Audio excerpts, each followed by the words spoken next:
Healthy lifestyle कितना matter करता है आप इस डेटा से समझ सकते हैं। 2021 में डब्ल्यूएचओ की एक रिपोर्ट आई थी जिसमें लिखा था कि 49 मिलियन लोग जो हैं पूरे दुनिया भर में नन कम्युनिकेबल डिजीजेस से ग्रसित हैं, यानी कि लाइफस्टाइल डिसऑर्डर से ग्रसित हैं, जिसमें 87% लोग जो हैं लो इनकम ग्रुप कंट्री से और मिडिल इनकम वाले कंट्री से बिलोंग करते हैं, जिसमें इंडिया भी आता है। डब्ल्यूएचओ के मुताबिक 63% लोग जो है इंडिया में नन कम्युनिकेबल डिजीजेस से मर जाते हैं, उनका डेथ हो जाता है। और आईसीएमआर की एक रिपोर्ट में छपा है कि 25% लोगों का जो एज ग्रुप है वो 25 से 69 साल के बीच में आता है। ये नन कम्युनिकेबल डिजीजेज में कार्डियोवैस्कुलर डिजीज़ का नाम सबसे पहले नंबर पे है, यानी कि हृदय रोग से लोग सबसे ज़्यादा मरते हैं, जिसकी संख्या 19 मिलियन है। दूसरा कैंसर से मरने वाले लोगों की संख्या 10 मिलियन है।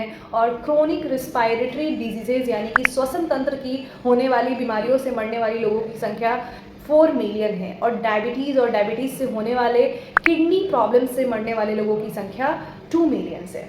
तो आप समझ सकते हैं कि लाइफस्टाइल कितना मैटर करता है, क्या क्या प्रॉब्लम्स होते हैं लोगों में जो लाइफस्टाइल को फॉलो नहीं कर पाते हैं। नंबर 1, पोषक तत्व की कमी और क्या हेल्दी खाना है इसका अवेयरनेस नहीं होना। लोग फास्ट फूड ज़्यादा खा रहे हैं, कन्वीनियंस फूड ज़्यादा खा रहे हैं और उन्हें नॉलेज भी नहीं है कि जो ये खाना खा रहे हैं उनसे उनके शरीर में क्या क्या पोषक तत्व मिल रहे हैं। दूसरा, लैक ऑफ टाइम। भाग दौड़ वाली ज़िंदगी है, हमारे पास टाइम नहीं है, फैमिली का रिस्पॉन्सिबिलिटी है, हम ओवर टाइम अपना जॉब का काम कर रहे हैं जिसकी वजह से हमें स्ट्रेस बढ़ रहा है और हम खुद का ख्याल नहीं रख पा रहे हैं। इससे भी हमारा जो लाइफ स्टाइल है फॉलो नहीं हो पा रहा है, ब्रेकफास्ट स्किप कर रहे हैं, एक्सरसाइज स्किप कर रहे हैं। दूसरा, मोटिवेशन की कमी।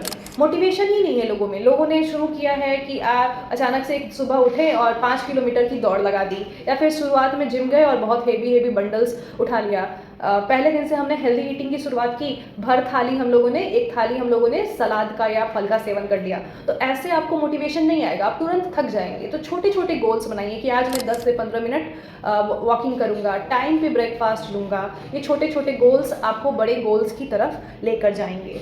चौथे नंबर पे आता है कल्चरल बिलीव्स, यानी कि हमारी सभ्यता क्या है, संस्कृति क्या है, हमारे समाज में क्या चल रहा है। लोग इससे भी बहुत ज़्यादा इन्फ्लुएंस होते हैं। हमारे यहाँ कहते हैं ना कि 20 साल का लड़का है, इतना लंबा चौड़ा शरीर है और 2 रोटी कैसे खा सकता है वो, उसके थाली में बहुत कम अमाउंट में चावल है। तो देखते हैं हमारे इंडिया में लोगों में कार्बोहाइड्रेट खाने की टेंडेंसी काफ़ी हाई होती है। अगर नॉनवेज भी बना रहे हैं, सब्जी भी बना रहे हैं, तो बहुत ज़्यादा तेल में फ्राई कर करके बना रहे हैं। तो ये जो हैबिट है, ये कल्चरल बिलीव्स है जो हमारे लिए हार्मफुल साबित हो सकता है। समय के साथ, शरीर के डिमांड के साथ खुद को चेंज करना बहुत ज़्यादा ज़रूरी है। तो आइए क्या क्या हेल्थ टिप्स है जिसको फॉलो करके हम लोग अपने लाइफ स्टाइल को इम्प्रूव कर सकते हैं और खुद को लाइफ स्टाइल डिसऑर्डर से बचा सकते हैं। नंबर 1, हेल्दी ईटिंग हैबिट्स, यानी कि हमारे भोजन का तरीका जो है वो सही होना चाहिए। इसमें आपका कम से कम 5 portion of fruits and vegetables होना चाहिए, लगभग 400 के ग्राम, जो आपके शरीर को वाइटमिन्स देता है, मिनरल्स देता है और ये पोषण से भरपूर होता है।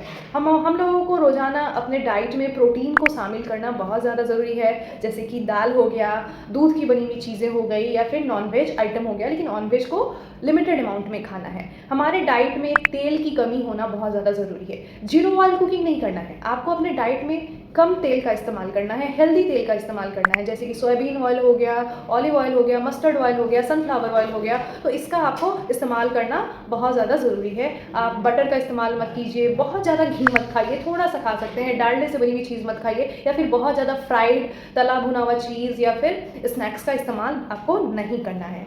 आपके डाइट में शुगर की क्वांटिटी भी कम होनी चाहिए। शुगर एज अ पॉइजन हमारे शरीर में काम करता है, आपके ब्रेन को हार्म कर सकता है, आपके किडनी लीवर को हार्म कर सकता है और डायबिटीज़ जैसे प्रॉब्लम्स, मोटापा जैसे प्रॉब्लम्स भी हो सकते हैं। तो 1 से 1.5 चम्मच चीनी आपके लिए काफ़ी है। अगर आपके पास कोई अल्टरनेटिव है तो उसका आप इस्तेमाल कर सकते हैं। सॉल्ट इंटेक भी कम होना ज़रूरी है, क्योंकि आजकल दुनिया में हाइपरटेंशन यानी कि ब्लड प्रेशर का प्रॉब्लम बहुत ज़्यादा बढ़ रहा है, क्योंकि हमारे खाने में नमक बहुत ज़्यादा है। अगर हम लोग ऊपर से नमक लेते हैं, एक्स्ट्रा नमक लेते हैं, तो ये हमारे लिए हार्मफुल होता है। रोज़ाना लगभग 5 ग्राम के आसपास ही आपको नमक का कंजप्शन करना है। नमक में प्रिजर्वेटिव्स वाला जो सामान होता है, जैसे कि आपका अचार हो गया, पापड़ हो गया, चटनी हो गया, सॉस हो गया, या फिर ड्राई फिश हो गया, तो इस सब का आपको कम इस्तेमाल करना है।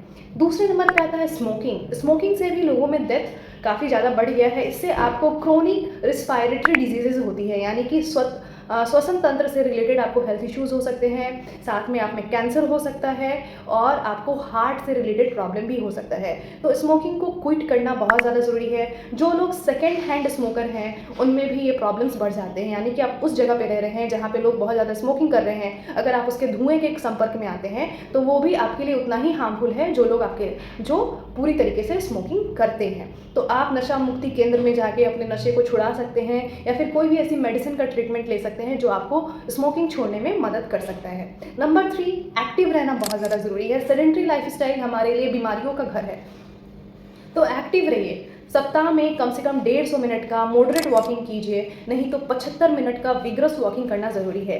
डेली बेसिस पे वॉकिंग करते हैं तो वो बहुत ज़्यादा अच्छा है। कम से कम रोज़ाना 30 मिनट का वॉकिंग करना ज़रूरी है। Dancing, Zumba, jogging, swimming and cycling जैसी भी वॉकिंग आप कर सकते हैं। उसके बाद चौथे नंबर पे आता है आपको अपना ब्लड प्रेशर रेगुलर बेसिस पे चेकअप कराना है। अगर आपको ब्लड प्रेशर का प्रॉब्लम है या फिर आप 35 साल 40 साल से ऊपर के हो गए हैं तो अपना ब्लड प्रेशर को जरूर चेक कराइए, क्योंकि ब्लड प्रेशर साइलेंट किलर की तरह काम करता है। इसके साइन एंड सिम्टम्स ऐसे होते हैं कि आपको पता ही नहीं चलेगा कि ब्लड प्रेशर की वजह से आपकी डेथ हो गई।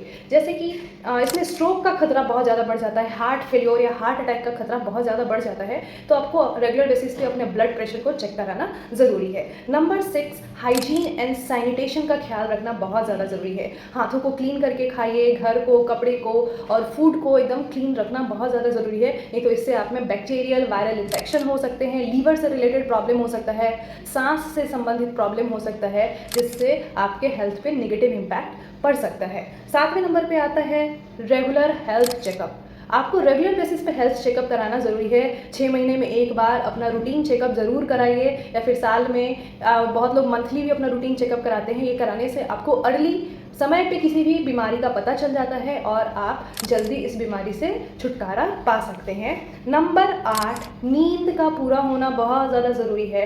आजकल लोगों में नींद की कमी बहुत ज़्यादा देखी गई है, जिसकी वजह से उनके शरीर में हार्मोनल इम्बैलेंस की प्रॉब्लम देखी गई है। साथ में उनमें डायबिटीज़, मेंटल हेल्थ से रिलेटेड इश्यूज़ देखा गया है, डिप्रेशन, एंजाइटी या फिर टेंशन जैसे प्रॉब्लम्स काफ़ी ज़्यादा देखे गए हैं। तो रोज़ाना कम से कम 7 से 8 घंटे का नींद ज़रूर लीजिए, और नींद बहुत साउंड होना चाहिए।